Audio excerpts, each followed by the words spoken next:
Nikkei Asia News Roundup with Jada and Brian.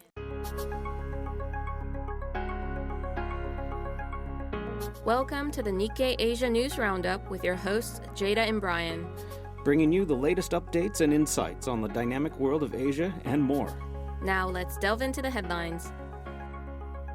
This program is brought to you by Nikkei.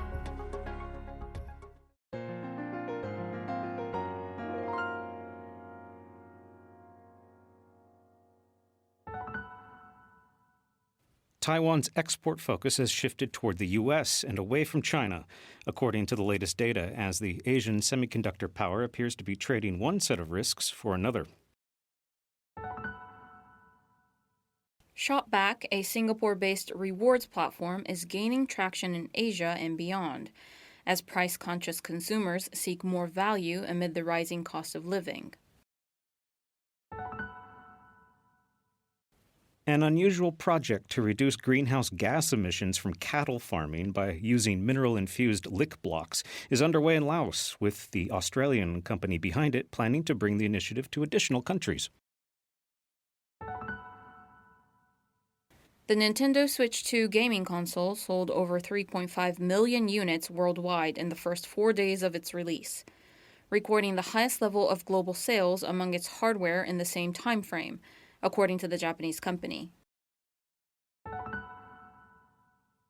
Qantas will shut down its Singapore-based subsidiary Jetstar Asia, impacting 16 routes within Asia, the Australian airline has announced, blaming high supplier costs, airport fees, and tougher competition for the budget carrier's, quote, growing challenges in recent years.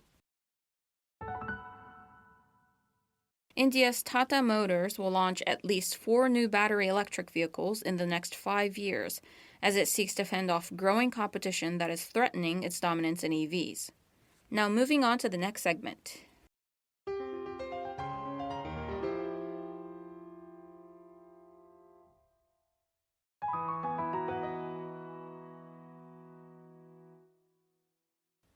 Foreign driver crashes raise questions over Japan's license policy. Recent traffic accidents involving foreign drivers in Japan have prompted calls for reform to the country's driver's license conversion system. In Japan, foreign nationals can easily convert their driver's licenses from their home countries by taking theory and practical tests. The number of successful applicants reached more than 75,000 in 2024, more than double the number from 2015. Traffic accidents involving foreign nationals have increased proportionally, with the rate reaching 2.4% or 4,766 cases as of the end of September 2024, up from 1.2% in 2014, according to official data compiled by a council member of Tokyo's Minato ward. Obtaining a license in Japan typically costs around 300,000 yen, which is about $2,000. And requires over 50 hours of instruction, including classroom lectures and practical driving lessons. By comparison, converting a foreign driver's license costs about 10,000 yen. Japan is not alone in grappling with this issue. Last month, Malaysia required foreign nationals to follow the same procedures as Malaysians when applying for driver's licenses, effectively halting conversions.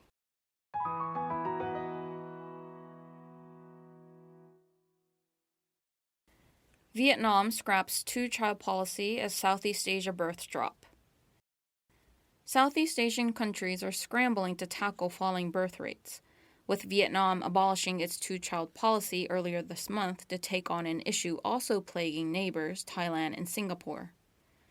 Although Vietnam's total population is still rising, some say its period of abundant labor driving economic growth will end by 2040. This March, the ruling Communist Party eliminated penalties for members who have a third child. The government will try to address the soaring cost of education, said to contribute to the decline in births. The Communist Party's Politburo has decided to make public school tuition free from kindergarten through high school, a change that will take effect with the new academic year starting this September. Southeast Asian births are declining rapidly. Governments are entering crisis mode not only because of the decline itself, but also because of its speed.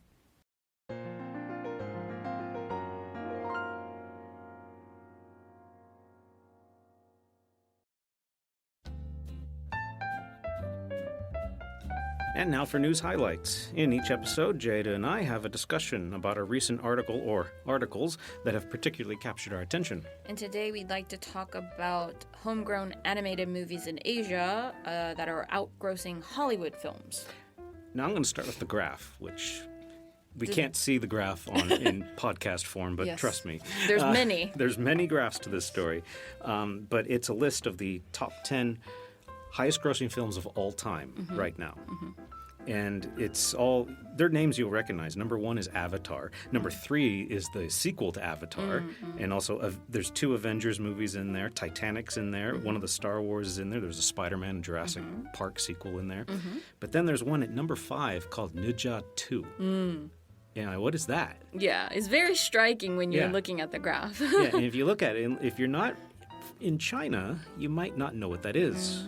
But it is the 5th highest grossing film of all time. Yep.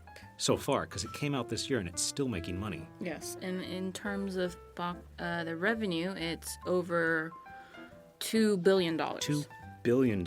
So number 1 at Avatar is $2.9 billion. This is $2.14 billion. So it's not that far away. No, looking at the trends, because Titanic's at 2.26, Avatar sequel is at 2. I think it could easily get to number 3 on the list.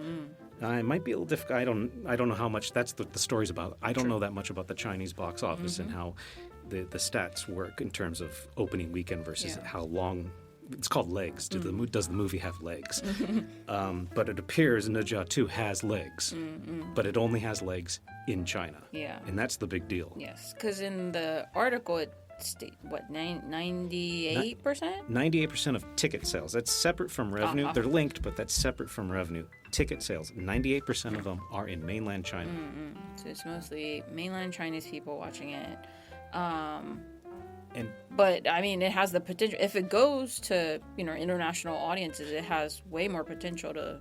And it's already doing that. It's made already $20 million, which doesn't sound like much compared to $2 billion, but it's already made $20 million in the United States. Malaysia, it's pretty popular in comparison to the general Malaysian box office. It's somewhere around $12 million right now and going up. And it's going to get releases in other places and a little more word of mouth. And I think that's what's starting to happen is people are noticing this because that's the other angle of this story, is that Ninja 2, as you can tell from the name, is a sequel. And both of these movies, Ninja 1, which came out in 2019, are homegrown Chinese animated films. And that's a point of pride for a lot of people that there's a quote in there saying something like, we have a Pixar killer. As they're saying, we're up there with them. And in terms of quality, in terms of storytelling, in terms of being able to pull in the money as well.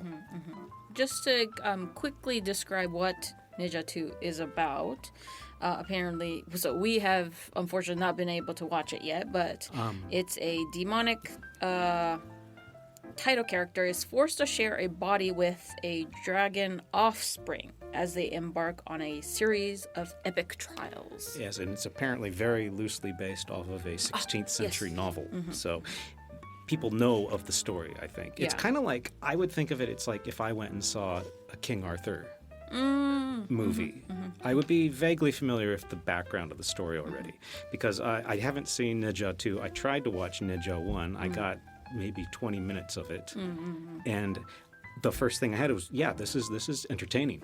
I'm enjoying myself, but I'm also kind of confused because I'm not familiar with the story or the culture taking place here. I'm sure it resonates more with the local audience. But one thing it talks about is the use of the CGI in the movie, which apparently is very, very well done this time around. So according to the story, the budget for the film was $80 million and involved 138 local companies, took 5 years to make, and involved 4,000 animators. Gee, wow. So that's a masterpiece, this is not a small operation, and they're making the money as a result. And we mentioned homegrown films, plural. yes, articles, as I said, plural as well. Because this is also happening in Indonesia for a different film, another homegrown film called Jumbo. Yes, and they're both animated films, computer animated films. And this one is, it's not about demons and fighting all this stuff. It's about a character named Jumbo. That's his nickname. And it's just an adventure story, which apparently is just a really fun film for the entire family. And that's a big sources of its success. And the article mentions that Jumbo unseated Frozen 2 and is the most watched animated movie ever in Indonesia cinema. I think it's the second biggest movie, period, yes, in Indonesia as well. Yes. Behind only Avengers Endgame. Oh, Avengers back. Those movies start popping up because, that was the other story. This one, and also with Ninja too, is that these, if you look at the movies around the world that have made $1 billion, there are 59 of them. Only one of them. No, there's 50. Sorry, there's 59 films that have made $1 billion. 58 of them are Hollywood productions, and the other one is Ninja too. Oh, wow. That's the other big deal. And this one in Indonesia is it's smaller in terms of how much it's making, but it's doing incredibly well, and it's exciting the Indonesian film industry. Yeah. Well, I thought one interesting thing was that in Indonesia, horror films were kind of the staple. A lot of horror films tend to do well, but Jumbo outperforming a lot of them have excited the anime industry in Indonesia, and as you said, small studios there. Yeah, like studios are getting the idea, this is how we can make movies. We've now proven that we can do it. And also we found a formula that works, because one of my favorite little side notes in the story is that it was released around Eid, the holiday that ends Ramadan. Yeah. So that's Islam there. There was a Catholic priest who was releasing social media stuff that was using one of the songs in the movie. And then it was also some Hindu stuff was going on that was linking it to the film. So it's bringing everybody together, which seems to be one of the big positive effects of this movie.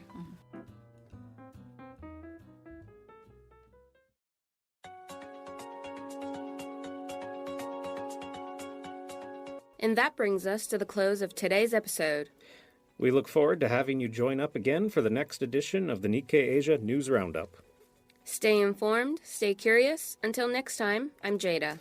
And I'm Brian. See you again, and take care. This program is brought to you by Nikkei.